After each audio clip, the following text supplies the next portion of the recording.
This is a Fox News alert. President Trump has just finished speaking to the Heritage Foundation in Washington, where he promoted a Republican plan to reform America's tax code. Good evening. Welcome to Tucker Carlson tonight. In just a minute, we'll talk about a meeting at the Weinstein Company in Los Angeles today. Harvey was part of that. Also, there's new information about the Las Vegas security guard who apparently vanished into thin air, one of the rare eyewitnesses from inside the hotel. We'll have the latest on that. But first, here's part of what the president just said about his tax plan. Our framework provides a one-time low tax on profits currently sitting offshore so that this money can come back right where it started, come back home to America where it belongs. And believe me, we can use it in this country. We need it so badly for so many things, including infrastructure, which we'll also be doing. We will eliminate the penalty on bringing home, and we have to do that, future earnings. My Council of Economic Advisors estimates that this change, along with a lower business tax rate, would likely give the typical American household around a $4,000 pay raise. And that's money that'll be spent in our economy. Our tax plan will ensure that companies stay in America, grow in America, and hire in America. Well, for reaction to the president's address and his tax plan, we're joined tonight by Fox chief political analyst Brit Hume. Brit, thanks for joining us. It seems like taxes may be the last issue that most Republicans in the Congress can agree on. They're all for tax cuts. That's part of what it is to be a Republican, I think. Is there any way that this doesn't pass? Well, you've got a very narrow majority in the Senate. There are benefits in this tax code now that would have to be stricken to make room for the cuts, so you don't have a big blowout in terms of the budget. And so then they will be fiercely supported and defended by those affected.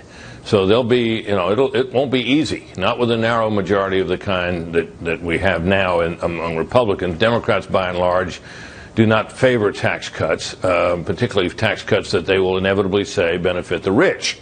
And it's not that easy a sell, Tucker, for this reason. For one thing, every time you pass tax cuts, and you heard the president tonight say, they're going to increase the number of people in the zero bracket. You have fewer and fewer people actually paying taxes. Right. That is to say, fewer and people who stand to gain when taxes are cut, because it is simply a mathematical truism that when you cut taxes, the people to benefit are the people who pay taxes. And as that population shrinks, the constituency for tax cuts shrinks with it. So this is not such an easy deal. I would say, however, that there's momentum provided by a certain Republican desperation to get something big done because they failed so spectacularly on Obamacare repeal. And this is the other big ticket legislative item. And I think there's a widespread feeling in the Republican caucus in both houses that they need to get this done. So the debate among Republicans, I think, outside of the Congress is, does this make good on the president's promises to his core constituency, the American middle class, during the campaign? Will this, from what you can tell so far, benefit that group, middle-class Americans? Well, there are two ways to look at tax cut benefits, Tucker. There's the indirect kind of benefit where you pay a certain amount of taxes this year, and because the new law comes along, your taxes will be reduced by X amount. That's right. One way you benefit. The principal purpose of a large tax cut of this kind, especially where you're also cutting the corporate rate, is not just to put money in the pockets of consumers to spend it. It is to encourage investment and growth in the economy, which benefits everybody. And I think it's fair to say, Tucker, that the principal benefits, the major benefits, the most important benefit in economic terms of a big tax cut is to stimulate the economy so people benefit indirectly. That is to say, jobs are created, there's competition for hiring, wages go up, and there really is a possibility of a rising tide that does lift all boats. But when you're selling a tax cut, as you could tell by what the president was saying tonight, you often have to focus on a narrower question of how much does this constituent or that constituent get in savings. Do you think that ordinary Republicans still believe that a rising tide lifts all boats? because certain votes have. You mean ordinary been lifted. Republican voters? Yes, ordinary Republican voters who voted for Trump, who was a departure in what he said on the campaign from the classic Republican orthodoxy on economics. You got the sense that there were a lot of crossover voters who had supported Bernie Sanders and voted for Trump. I wonder if the view among ordinary Republicans is different from the view from Washington on this. Look, I think that by and large, broadly speaking, tax cuts tend to be popular. Yeah. Even Democratic voters would like to have their taxes cut. Everybody wants their taxes cut. And when you consider the growth of the federal income tax over the years, most people think they pay too much. Although, as I pointed out earlier, Tucker, there are a lot of people who are paying very little in federal income taxes. They pay Social Security taxes, they pay state and local taxes, and so on. So everybody has taxes that they would like to see cut. So I think the constituency for it is still there. The constituency for the kind of tax cuts that the president is selling, where you're reducing the rates, where you can point to people and say, look at this guy. He's got all this, he's going to get millions in benefits. Well, that's because he pays so much. But we live in a country, after all, where 10% of the population, the richer 10%, pay about 70% of the taxes. It figures that when taxes are cut, they're going to benefit the most because they pay the most. That is not a particularly good selling point to an ordinary taxpayer. No, but that is math. Britt Hume, thank you. You bet, Tucker. Art Laffer, one of the most famous economists in the world. He worked in the Reagan administration during the last great overhaul of the American tax code. President Trump just tweeted about Art Laffer, saying, quote, Art Laffer just said he doesn't know how a Democrat could vote against the big tax cut reform bill and live with themselves. Art Laffer joins us tonight. We know he agrees with that. Art, thanks a lot for coming on. Thank you, Tucker. I watch your show all the time. I love it. Well, thank you. So the central question, I think, of the last couple of years, certainly the one that drove the last election, is what do you do about a middle class that is getting smaller and poorer, whose wages haven't risen, in a lot of cases, in 50 years? Does this help? Specifically, does it help them? Oh, this helps a lot. I mean, what I think the president said is correct. It's Kevin Hassett's research. But, the corporate tax rate reduction expands wages and it expands employment dramatically. Most economists agree that the real key to getting economic growth is bringing that corporate rate down from 35%, hopefully to 15%, but 20% is where they propose it now. But that should be an enormous elixir to economic growth and create jobs and, literally get people off the dole and put them on the job. And raise wages and increase the number of people working. It'll be a great thing for the U.S. Judging by the equities markets, corporations are making a lot of money. I mean, it's not, the problem is not corporate profits, and yet you still have, close to 100 million Americans unemployed in these stagnant wages. Why, if that hasn't worked previously, would it work now? Well, one thing is the corporations that have lots of cash on hand and all that don't find it valuable to invest in the future. I mean, they invest overseas, they do overseas, but once you bring that rate down to below we're #1 highest tax rate, corporate tax rate in the OECD. Right. I mean, that means all these other countries are tax havens for American companies, and that's why there's so much money abroad. This money will come back, they'll create jobs here, and hopefully if we get it low enough, Tucker, we can become the tax haven and their jobs will come here. It'll be great, just the way it should be, just the way we did it in 1986. The president cut the highest rate from 46% to 34%. And that really rocket engined the U.S. economy. And by the way, when we did that, 97 senators voted for that bill, including all but 3 Democrats. So, this is a bipartisan policy that should lead to enormous economic growth and prosperity for the middle class. Did the Bush tax cuts work? Very slightly, but yes, they did work a little bit. A couple of them did, but they phased them in over a long period of time, and they weren't anything like I would like to have seen, but they did work a little bit. And then the second term of Bush completely overturned that, and it was a terrible administration in the second term. And then, of course, you had Obama, who, destroyed a lot of the good economic prosperity. And a financial collapse as well. So, it was terrible in the whole thing, yes. Yeah, it was. It sure was. And the recovery is not complete. Far from it. So what would happen? I mean, we're really low, Tucker. I mean, we're way below where we should be. If we had the same employment to population ratio today, we'd have 11.8 million more jobs if we had the same employment to population as when Clinton left office. Well, exactly. So the the president's plan to encourage companies to bring that money back on shore, if that were to remain part of this bill and it passes and becomes law, how much are we talking about coming back in the United States? Well, I don't know what the exact numbers would be, but it'd be a lot. Let me just say that if we had territoriality before, none of it would have left the U.S. I mean, what territoriality means is that if you pay foreign taxes, you don't own any additional U.S. taxes. Trump was very clear on that in his speech. And he's just proposed territoriality as opposed to you're liable for U.S. taxes as well as foreign taxes. That doesn't make any sense at all. We can't compete with a German company in Ireland if they pay 12.5% and we have to pay 35%. Is the United States the only country that does that? We're the only one in the OECD that does that. There may be some other little country somewhere, but in the OECD of all the major countries, we were the only country that had global taxation. We had the highest tax rate. And just for the record, just so you know, in the year 2000, the U.S. was 7th highest out of 34 countries in the OECD, and now it is the very highest. Every country in the OECD cut their corporate tax rates dramatically in the last 17 years, except the U.S. and, of course, Hungary, which raised their tax rate from 18% to 19%. But so all of them lowered it to get it more competitive. We're just keeping up with the Joneses. Really quickly, when I was born, 1969, this country was two-thirds middle class. It was a middle-class country. 2 years ago, the middle class became the minority in this country. That seems like the central problem. Do you sincerely think that this tax plan would help change that? Yes.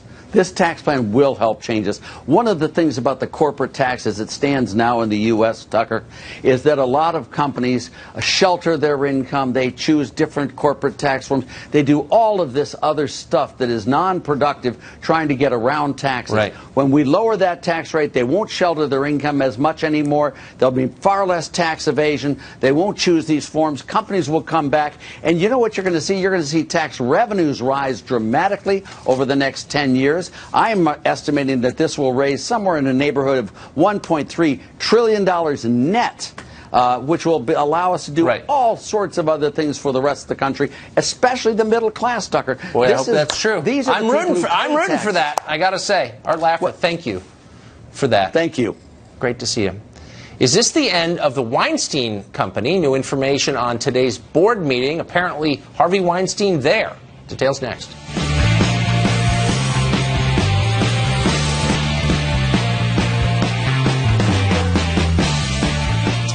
Harvey Weinstein is gone. The disgraced studio mogul resigned from the Weinstein Company today, confirming his unofficial ouster last week. The scandal grows, though. According to Variety, Weinstein's brother Bob is now facing his own accusations of sexual harassment. Chris Spargo is a reporter at thedailymail.com. He's been covering this story extensively, and he joins us tonight. Chris, his brother is now being accused? That's right. Right after the board meeting this morning, new allegations came out that Bob Weinstein, apparently in 2016, had over the course of 3 months very aggressively pursued a producer on one of his shows, The Mist, which is on Spike TV, took her to dinner, then afterwards suggested they maybe go to his hotel room.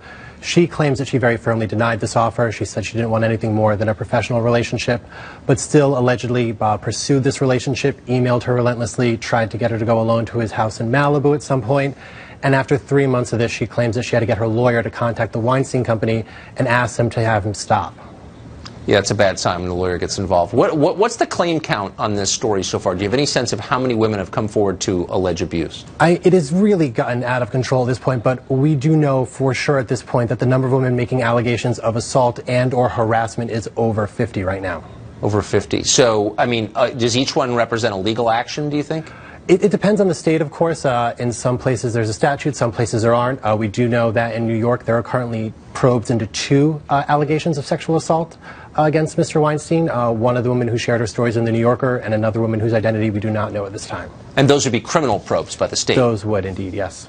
Huh, interesting. So Harvey Weinstein is or is no longer affiliated with his company? So this is where it's a little bit tricky. So after all this talk of him really wanting to go in today and fight for his position, we learned that he resigned, but he does still have a 23% stake in the company. So it remains to be seen what's going to happen with that. Obviously, many directors and actors have been very firm about the fact they have no desire to work with him. So if the company is going to be bought, it would seem he'd have to be bought out by whoever decides to come in, because no one is going to do anything that's going to profit him. So when this story broke a couple of weeks ago, Lisa Bloom was center stage representing Harvey Weinstein and basically making assurances that everything is fine, it's cool. When it got out of control, she fled the scene. Has she reemerged? Have you seen her recently, or is she in hiding? She actually was with Black China, one of her former clients last night, Rob Kardashian's estranged girlfriend. But she's just sort of returned to her typical thing and tried to sort of distance herself from this as much as possible, which is what every lawyer and spokesperson who's been involved in it for the most part for the past 2 weeks has done. The company itself is without a spokesperson currently. You have to actually call their office to speak to someone. Except in contrast, I think with most lawyers, Lisa Bloom has been accused of, in effect, bribery by Rose McGowan, who said she offered her some huge number of dollars, $6 million. To change her story on Harvey Weinstein. Any movement on that story? Yeah, Rose McGowan. And Rose McGowan is not the only one. There was also a report yesterday that one of the profiteers of a club where an alleged assault took place was called by lawyers for Weinstein and asked if he could sort of go on the record and say that this had never happened. So it seems that this might be a new story coming to light where multiple people were contacted about keeping quiet or denying claims that were being made by victims. Yeah, I mean, it's like if you think Harvey Weinstein was sleazy, wait till you meet his lawyers. Yeah. I mean, they're really unbelievable. Are there potential criminal penalties attached to that? I mean, are you allowed to encourage people to change their story in exchange for money? It depends. I think that it would happen to, someone who actually accepted that payout, which, again, this is all developing, and it's sort of unbelievable with each new thing we learn. So there's a very real sort of feeling that this might get into the point where someone is going to get charged who was representing Weinstein. Yeah, that would not surprise me at all. We'll be watching carefully. Chris, thanks a lot for that. Thanks for having me. A new report from the Hill newspaper says that the FBI has uncovered evidence of a major Russian bribery effort just before the Obama administration's approval of a deal back in 2010 that gave Russia control over large amounts of American uranium. Why would the Obama administration give Russia control over that? Great question. To answer that and others, we've invited Fox Chief National Correspondent Ed Henry, who has the very latest. Hey, Ed. Tucker, good to see you. This is a major exclusive from the Hill newspaper because it's raising new questions about just what kind of relationship the Obamas and the Clintons had with the Russians amid all of these other investigations going on right now here in Washington about the Trump campaign and alleged Russian collusion. The Hill exclusive goes back, as you say, to 2010 when the Obama administration approved a controversial deal to give Moscow control of a majority of a big chunk of, I should say, American uranium. And what they have in this report is that the FBI was actually investigating in 2009, 2010, the fact that money was pouring into the U.S. from Russian sources, Russian nuclear industry officials, kickbacks, all kinds of money, all kinds of problems. And they say in this report, quote, federal agents obtained an eyewitness account backed by documents indicating Russian nuclear officials had routed millions of dollars to the U.S. designed to benefit former President Bill Clinton's charitable foundation during the time Secretary of State Hillary Clinton served on a government body that provided a favorable decision to Moscow. Obviously, she was running the State Department at the time. It was a panel within that department that was deciding this. The story goes on to say the Obama administration and the Clintons defended their actions at the time, insisting there was no evidence that any Russians or donors engaged in wrongdoing, and there was no national security reason for any member of the committee to oppose this Uranium One deal. But FBI, Energy Department, and court documents reviewed by the Hill newspaper show the FBI, in fact, had gathered substantial evidence well before the committee's decision that Vadim Milkurin, the main Russian overseeing Vladimir Putin's nuclear expansion inside the U.S., was engaged in wrongdoing starting in 2009. What's interesting is that the Justice Department began investigating this 2009, 2010, investigated it for 4 years, but obviously we've never seen anyone charged from all of this. And which Justice Department was investigating this, of course? The Obama Justice Department investigating Obama officials like Hillary Clinton. Remember, Peter Schweitzer, the author of Clinton Cats, raised some of these questions in the last campaign. Then candidate Donald Trump, jumped on it, if you will. And at the time, a spokesman for Hillary Clinton's campaign was saying she was not actively engaged on this panel, was not involved in the decision involving uranium. But obviously these questions were raised, and now it's interesting that the FBI maybe had evidence of Russian. Ed Henry, he was joining us from the White House and unfortunately lost the connection. It's an amazing story, though. They always accuse you of what they're doing themselves. Well, there's even more news about Hillary Clinton tonight. A search of Anthony Weiner's laptop has uncovered new files from Huma Abedin. We've got details on that coming up.